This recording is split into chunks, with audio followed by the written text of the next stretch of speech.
আসসালামু আলাইকুম রহমতুল্লাহি ওবরাকাতুহু। আলহামদুলিল্লাহ রব্বিল আলমিন। শুরু হচ্ছে কোরআনে বর্ণিত 25 জন নবীর দোয়াসমূহের মধ্যে আজকের নবম পর্ব, হজরতে ইউনুস আলাইহিস সালাতু ওয়াসসালামের দোয়া। হজরত ইউনুস আলাইহিস সালাতু ওয়াসসালাম, যাকে ইউনুস ইবনে মাত্তা বলা হয়, তার মানে তার ইউনুস ইবনে মাত্তা হলো তার বাবার নাম, বা ইবনে আবি ইমরান বংশের তিনি ছিলেন। আল্লাহ তাআলা তাকে নবুয়ত প্রদান করে তাকে যেই এরিয়াতে পাঠিয়েছিলেন, যেটাকে নিনাওয়া অথবা নাইনভ মানে বলা হয়, যেটা বর্তমান সময় বলা যেতে পারে উত্তর ইরাকের একটা অংশ, উত্তর ইরাকের একটি অংশ, যেখানে আল্লাহ তাআলা তাকে তাওহীদ প্রচারের জন্য তাকে প্রেরণ করেছিলেন। ওই সময়কালে সেখানে ব্যভিচার, অত্যাচার, বিভিন্ন রকমের সামাজিক অবক্ষয় বা দাসত্বের শৃঙ্খলে ওই জাতি ছিল, যে সমস্ত প্রত্যেকটা কাজ ধ্বংস হওয়ার মতন। আল্লাহ তাআলা কোনো জাতিকে ধ্বংস করেন না যতক্ষণ পর্যন্ত সেখানে বার্তাবাহক না পাঠান। এটা আল্লাহ তাআলার সিস্টেমেটিক। যেহেতু ধ্বংস হবে ওরা ওদের কর্মকাণ্ডে, অতএব ধ্বংসপ্রাপ্ত কাজগুলো থেকে যাতে করে বেঁচে যায়, কারণ আল্লাহ তাআলা চান না কাউকে শাস্তি দিতে। ওমা যালামনাহুম ওয়ালাকিন কানু আনফুসাহুম ইয়াযলিমুন। আল্লাহ তাআলা কারো উপর জুলুম করেন না, বরং তারা নিজেরাই নিজেদের উপর জুলুম করে। তো ইউনুস আলাইহিস সালামকে সৎ পথে ফিরতে, আল্লাহর ইবাদত করতে তিনি তাদেরকে আহ্বান জানালেন, কিন্তু তারা অবিশ্বাসী করলো এবং গোড়া টাইপের কাঠিন্যতা দেখালো। তো এরপরে হযরত ইউনুস আলাইহিস সালাতু ওয়াসসালাম তিনি হতাশ হয়ে গেলেন, যে এবং হতাশ হয়ে যাওয়া এবং এরিয়া থেকে বের হয়ে যাওয়াটা আল্লাহ তাআলা পছন্দ করেননি। তো তিনি নদী পথে যাত্রা শুরু করলেন, এরিয়া থেকে বের হয়ে গেলেন, নিরাশ হয়ে গেলেন, যেটি নবুয়তের চরিত্রের জন্য বলা যেতে পারে এক ধরনের পদস্খলন। আল্লাহ তাআলা পছন্দ হলো না। এরপরে তিনি নৌকায় উঠলেন, সেই জাহিলি যুগের নৌকায় উঠলো, সমুদ্রে উঠলো ঝড়। এরপরে লটারি করা হলো যে কাউকে না কাউকে নদীতে ফেলে দিতে হবে। এটা জাহিলি যুগের কুধারণা ছিল, যেমন বর্তমান সময় হিন্দুদের মধ্যে এই রকমের ধারণা আছে। তারা বিভিন্ন রকমের বলি দিতে হয়, এই ধারণা এখনও যদি থেকে থাকে তাহলে সেটা কত বৎসর আগে। তো জাহিলি যুগের সেই কুধারণা তাদের মধ্যে ছিল, বললো যে একজনকে নৌকা থেকে ফেলে দাও, বাস তাহলেই এ ঝড় তুফান থেমে যাবে। লটারি করা হলো, বারবার শুধু ইউনুস আলাইহিস সালামের নামই আসলো। বললো যে আচ্ছা ঠিক আছে, একে ধরেই ফেলে দাও। তো তাকে নদীতে ছুঁড়ে ফেলা হলো সবাই মিলে, আর একটা মাছ তাকে গিলে ফেললো।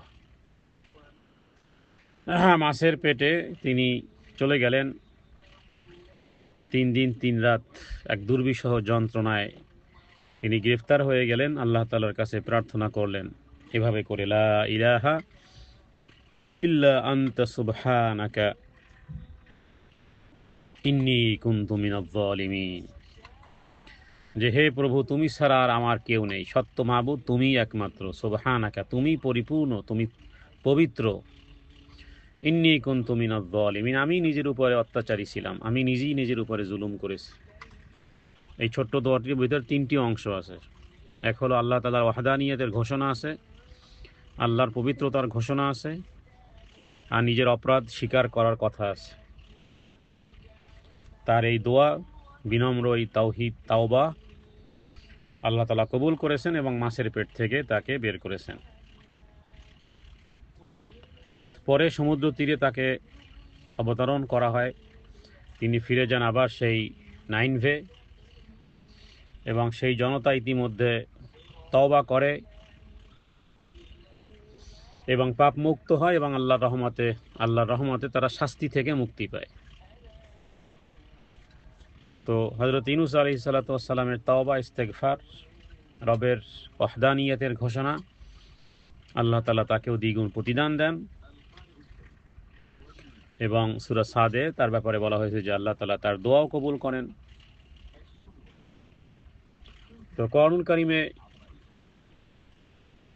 হযরত ইউনূস আলাইহিস সালাতু ওয়াস সালামের কথা এবং তার দোয়া কবুলের কথা আল্লাহ কোরআনুল কারীমেই বলেছেন, ফাস্তাজাবনা লাহু ওয়া নাজ্জাইনাহু মিনাল গাম্মি ওয়া কাযালিকা নুনজিল মুমিনিন, যে আমি তার ডাকে সাড়া দিলাম।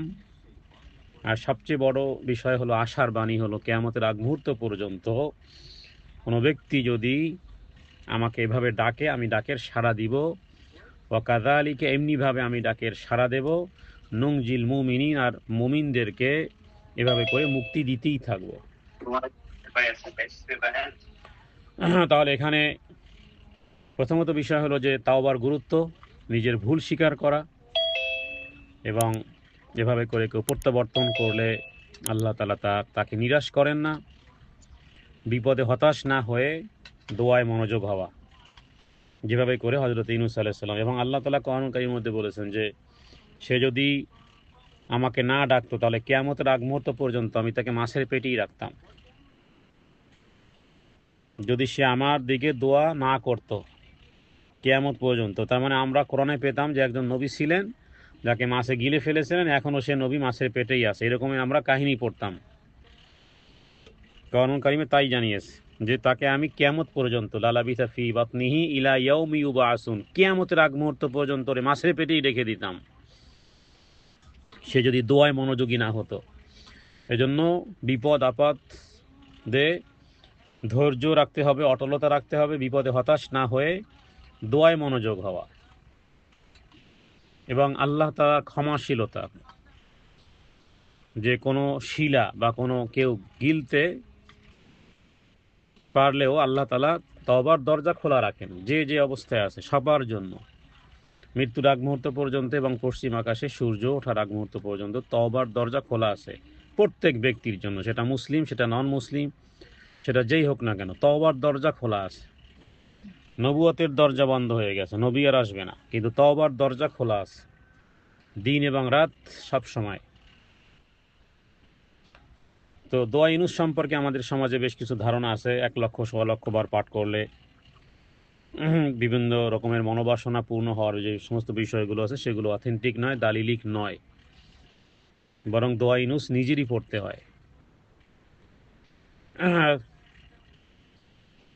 তো দোয়া ইউনূসের মাধ্যমে আল্লাহ তাআলা দুঃখ কষ্ট দূর করেন। এবং হযরত ইউনূস আলাইহিস সালাতু ওয়াস সালামের জীবনী থেকে আমাদের এটা শিক্ষা যে যেই কোনো বিপদে আল্লাহ তাআলার কাছে দোয়া এবং তওবাই মুক্তির চাবিকাঠি। জীবনে যেই কোনো হতাশা বা ক্লান্তি অনুভব করলে আমাদের দোয়া পাঠ করতে হবে ইউনূস আলাইহিস সালামের দোয়া, লা ইলাহা ইল্লা আনতা সুবহানাকা ইন্নী কুনতু মিনাজ জালিমিন। এ বিষয়ে যে সমস্ত হাদিসগুলো আছে যে রাসূলুল্লাহ সাল্লাল্লাহু আলাইহি ওয়াসাল্লাম বলেছেন দোয়ায়ে যিন নুন, যে হযরত ইউনূস আলাইহিস সালাতু ওয়াস সালাম ইজনাদা ফি যুলুমাতিল বাহর, একে তো সমুদ্রের অন্ধকার, মাছের পেটের অন্ধকার, গভীর তলদেশের অন্ধকার, 3 অন্ধকারের মধ্যে তিনি ডাক দিয়েছেন লা ইলাহা ইল্লা আনতা সুবহানাকা ইন্নী কুনতু মিনাজ জালিমিন। তার মানে আল্লাহ তাআলা আল্লাহর সমকক্ষ কোনো ইলাহ নেই এবং আপনিই পরিপূর্ণ, আপনিই পবিত্র, নিশ্চয়ই আমি অন্যায়কারী, আমি নিশ্চয়ই অপরাধী। তো এই দোয়াটি মূলত আসলে হাদিস থেকে বোঝা যায় যে কোনো ব্যক্তি যদি এই দোয়া পাঠ করে এই দোয়া পাঠ করে দুনিয়া এবং আখেরাতের কোনো বিষয় আল্লাহ তাআলার কাছে চায়, কোনো দরখাস্ত করে, তাহলে আল্লাহ তাআলা তার সেই দোয়াকে কবুল করেন। সেই ক্ষেত্রে কোনো সংখ্যা নিরূপণ করা যাবে না, বাস যতক্ষণ পারা যায় পড়তে হবে, সুনির্দিষ্ট কোনো 1.25 লক্ষ 1 লক্ষ 1000 10,000 এরকমের কোনো সংখ্যা নেই। এবং এ বিষয়ে ইমাম তিরমিজি হাদিস এনেছেন।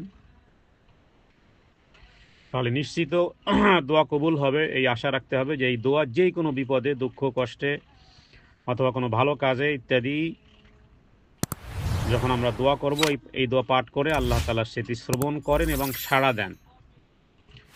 অতএব সেটি রোগ হোক, শোক হোক, দারিদ্র হোক, যেই কোনো সংকটে আমরা এই দোয়াকে প্রথম পর্যায়ে, প্রথম সোপান হিসেবে আমরা পাঠ করব এটি।